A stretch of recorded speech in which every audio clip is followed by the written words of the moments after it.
வாங்க இன்றைக்கி நம்ம கரூரில் இருக்கிற கிவி ஐஸ்கிரீம் கடைக்கு போய் ட்ரை பண்ணி பார்க்கலாம். ஐஸ்கிரீம் எப்படி இருக்குன்னு பார்க்கலாம். நாங்கள் முதல்ல இந்த கடைக்கு வந்திருக்கோம். ட்ரை பண்ணி பார்த்தா ஐஸ்கிரீம் டேஸ்ட்டாக இருந்தது, நல்லா இருந்தது.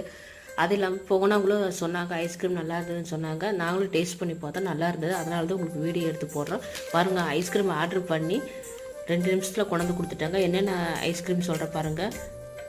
வெண்ணிலா, chocolate ice cream, butterscotch, black current, இந்த ஐஸ்கிரீம் 4 ரெடி பண்ணி கொண்டாந்து கொடுத்துட்டாங்க. டேஸ்ட் நல்லா இருந்தது. நானும் என் பொண்ணு, என் தம்பி ஒய்ஃபு, என் தம்பி 4 பேர் போயிருந்தோம். ஐஸ்கிரீம் டேஸ்ட்டாக இருந்தது. எங்கேயாவது நம்ம வெளியே பர்ச்சேஸ் பண்ணிட்டு வந்துட்டு இந்த கடையில் உட்காந்து சாப்பிட்டு போகலாம், நல்லாயிருக்கும். ஃபேமிலியோடு போய் சாப்பிட்டு வரலாம். நீங்களும் உங்கள் வீட்டில் ட்ரை பண்ணி பாருங்கள்.